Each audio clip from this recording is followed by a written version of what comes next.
The layoff that changed everything. It happened in August. A regular Tuesday, the kind where you drink lukewarm coffee and scroll through emails half brain dead. Then came the calendar invite.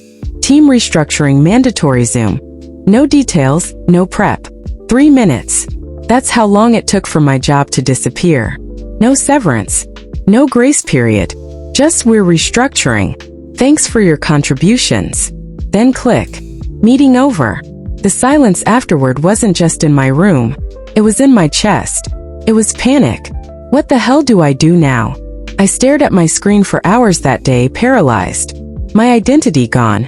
No income, no warning, just nothing. But the scariest part? I couldn't tell anyone. The lie begins. Telling my family? Out of the question. My parents already thought I wasn't practical enough.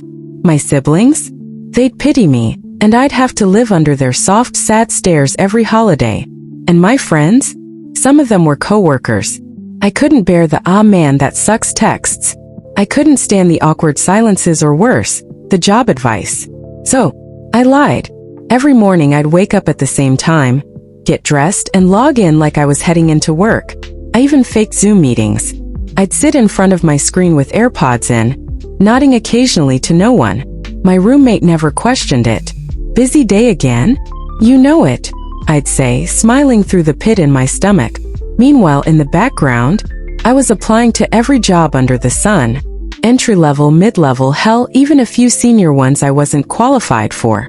I tweaked resumes like mad, sent cover letters like prayers.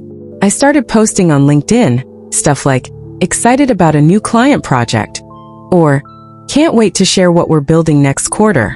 Total fiction. Living the double life. There's a kind of soul-splitting exhaustion that comes with pretending. It wasn't just about faking the job. It was faking being okay. Some nights I'd lie in bed wondering, what if this is it? What if no one ever hires me again? But every morning I suited up, put on the armor, opened that laptop, and then something unexpected happened. The twist of fate. A recruiter messaged me on LinkedIn. She'd seen one of my fake project updates and was really impressed with my scope of work. "Are you open to new opportunities?" Was I? I almost laughed out loud, but I kept it professional. Always happy to explore exciting roles. She wanted to set up a call. I scheduled it, heart pounding, hands sweating. And that's when the real game began. Becoming the character. I built an entire mythology around my fake job. Company name? Still restructuring, but I was safe. Role? Senior Project Analyst. Responsibilities? Cross-functional synergy, KPI alignment, stakeholder optimization, basically a thesaurus nightmare. I rehearsed my talking points like I was prepping for Broadway. The first interview? I nailed it. Second one? Crushed. The final panel? I was in peak performance mode. Calm. Confident. Bullsh asterisk T flowing like poetry.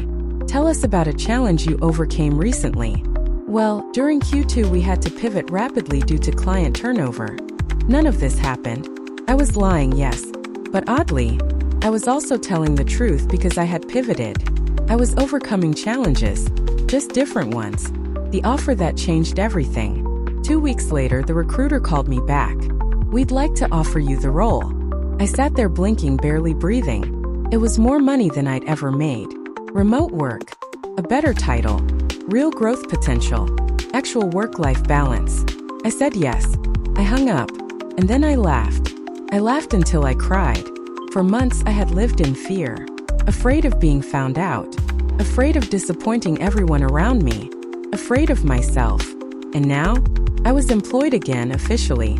I had everything my old job never gave me. All because I pretended to be something I wasn't long enough to become it. The best part? That recruiter? She used to work at the company that laid me off. Karma's got a weird sense of humor, huh? I used to feel guilty, like I cheated the system. But you know what? The system's built on illusion anyway. Titles, status, power. Most of it's a carefully curated performance. I just played the part until the curtain finally opened. If this story hit you in the chest the way it did me, hit that like button and share your thoughts in the comments. What's your version of fake it till you make it? And if you love these stories where karma gets served hot, don't forget to subscribe. More revenge, justice, and redemption is